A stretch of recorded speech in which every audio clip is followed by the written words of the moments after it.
Hello and welcome to our Buckeye Roundtable as we break down the second-ranked Ohio State football team in their game with fifth-ranked Notre Dame. Hello, everyone. I'm Dom Tiberi, joined by our Dave Holmes and Adam King from 10 TV. And, of course, we have the one and only Timmy Hall and former Ohio State football player DeVere Posey from 97.1 The Fan. Dave Holmes, let me ask you this. I know that you study the lines. I know you're an insider at Vegas.com. 17.5-point favorites, Ohio State. And it's a top 5 matchup. Wow. Got my skin crawling. I already feel like I want some action. You're trying to talk gambling? Is it January already? It's not January 1st, Tom. This isn't legal. Okay, so does that sound right? Yeah, 17.5. Yeah, it probably is, honestly. It honestly is a good line. It started lower. The public generally bets the Buckeyes, but I do think it's right because if both teams play at their ceiling, Ohio State is a 2-touchdown team better than Notre Dame. So, yeah, when I look at final scores, I think if both teams play well, it's 42-24, it's 35-17, and those scores are about in that range. So it feels disrespectful to Notre Dame, but if Ohio State plays at their ceiling, they are that much better. All right, DeVere, let me say this first. I really like Marcus Freeman. I enjoyed covering him but at Ohio State, and I wish him nothing but the best at Notre Dame. But he is a great actor. First of all, when he said, we're 17.5-point underdog, I did not know that. I don't buy that. and he says he's going to use it as bulletin board material motivation. As a former player, when you were, I'm not sure, at some point in your career, sometime you were an underdog. How did that affect you, and did you even care? Because, you know, we talk about lines and stuff. All Vegas is doing is setting the line, trying to get even betting. They're just trying to win at the end of the day. They don't really have a dog in the fight. I don't think the kids necessarily know about the lines in Vegas, but I think Marcus Freeman is trying to block off all the outside noise and just come in and play mistake-free football and sort of saying, oh, I don't know what the lines are. Classic media line. But I know Freeman, I know James. They know what they're walking into, and they have those guys hyped up with all type of bulletin board material, and I look forward to seeing those guys on Saturday. Are they saying things to him like, hey, you know, right now Ohio State, they don't think you belong here, that they, you know, they're laughing? I mean, are they doing stuff like that to motivate them? Yeah, I think so, too, and I think they're pumping the narrative of mistake-free football just because they know that they have injuries. They also know that this is a first-time starter in their quarterback, and they know they can't come into Ohio State jumping off sides, having penalties, and doing things that obviously work against what their team is trying to do each series. All right, Adam, I know what my opinion is to this. I'm going to ask you, is this the biggest opener in Ohio State history? And I will say, you know, they've played a lot of openers in Ohio State, 130-plus years. And this is the first time ever 2 top 5 teams meet. I think it's the biggest opener, but I've had people, and Timmy May even kind of said, I don't know, is it the biggest opener? Well, Tim May's wrong. I mean, we've seen that before. Of course it is. It's a top 5 matchup, and not only is it a top 5 matchup, it's Ohio State and Notre Dame.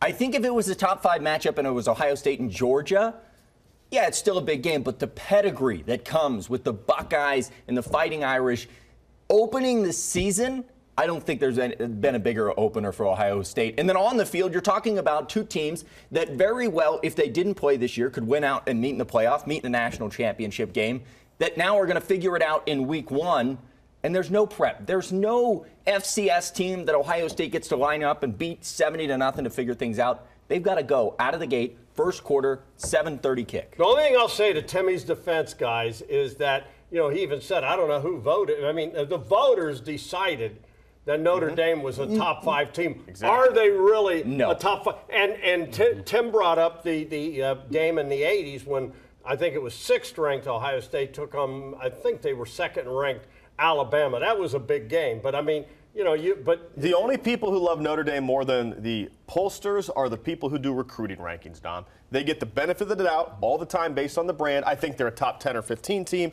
I don't think they're necessarily a top 5 team. There you go, Marcus, some more bulletin board material. Now, I will say this. Who would you rank 5th? That's the thing. I mean, their name gets them up to number 5 because there's nobody to put Well, there. let's not get sidetracked because my main debate would be there should be no preseason poll and we shouldn't have a poll until about week 5 or 6. But that's fair. That's my personal take on polls. Timmy, you're a man that deals with pressure every day of your life. Yeah. I hear you talk about all the roadblocks you deal with in your life. With that said, because you're an authority on pressure, who has more pressure to win this game, Ryan Day and Ohio State or Marcus Freeman and Notre Dame? And we are talking about two powder keg programs. And this is not, it's big. It's important to win at Ohio State. But, hey, Notre Dame, that's not the sisters of the poor there either.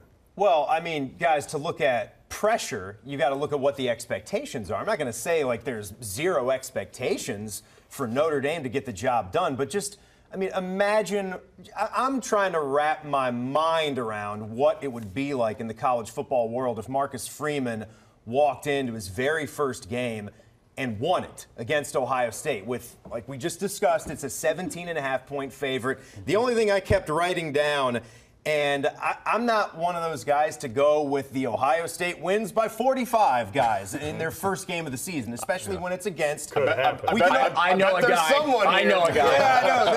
They're around. But what I'm saying though is, any way you slice it, Bucks win is the thing that I wrote down to myself. Any way you slice it, they win. I don't know if that's quite going to be by 10 or by 14. Do they cover the spread at 17.5? But they get the job done because they're a better football team.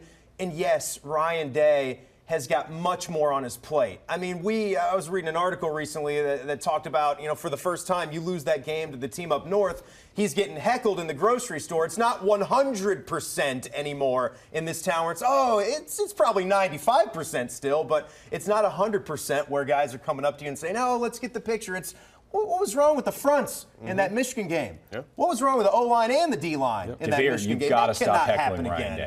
You've got to stop. I got a love for it. It's on Ryan Day. The expectation, the pressure's on Ryan Day. All right, we're going to start with you. Who wins and why? You can give a score if you like, but who wins and why? Ohio State wins because, as I said, they're a better football team. We can start with quarterbacks, right? Buckner, guy might be a load, might be a little bit of a wild card with how he runs for Notre Dame, but this is his first season taking over as a starter in college football, and it's a heck of a contest to roll into. C.J. Stroud, we are already starting to have discussions of could this guy catch J.T. Barrett this year if he goes for a 60 spot like Joe Burrow is capable of at LSU. C.J. Stroud, Jackson Smith-Njigba, Travion Henderson, Mayan Williams, a retooled offensive line, an exciting new defense that scheme-wise will look a little similar to Notre Dame's. They got the Jack, Notre Dame's got the Viper, but I'm excited to see a $2 million. You got a score? I'm going to go 37-20. Okay. How do you like that? 17-point win for the Buckeyes. How do you see it, Devere? I see it because the Buckeyes make the improvements on defense. With this 4-2-5 defense, obviously these DBs pumping off of the film and just absolutely having a great camp. The defensive line bringing the energy, and the reason why they get to bring the energy, guys, is because they're doing twists, they're doing flips, and they get to attack the quarterback. Jim Knowles finished number 3 in the country last year with his defense, and I think he brings that energy to Ohio State. And obviously with a new quarterback, them being hurt at running back, I think Notre Dame rolls in with a lot of 2 tight end sets, trying to run the ball 30 times. And I see that going against a new Ohio State defense that stifles them. We win because of defense. You got a score? Yeah, I don't think they scored 20 points. I'm going with 19-38. We cover. 38-19 Ohio State. David. Yeah, I think Ohio State's better all across the board. I think Jim Knowles got a team to play defense in Oklahoma State in a conference where defense isn't required as community service. So, I mean, if you could get defense in the Big 12 and now you have better personnel, I think they're going to be better. I'm going to go 42-24, Ohio State. Well, I said before the roundtable, you stole my points, but I'm going to take one off the board. I say they kick 2 field goals, 41-24.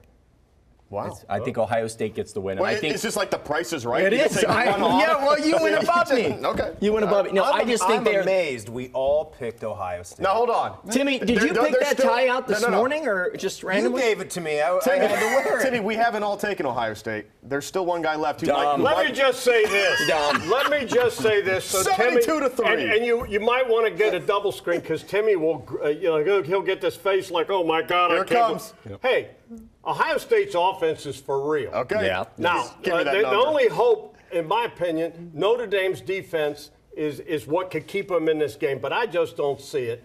I pick your poison. How are you going to stop Ohio State? Yeah. I think the Buckeyes could easily put 50 points up on the board. By halftime.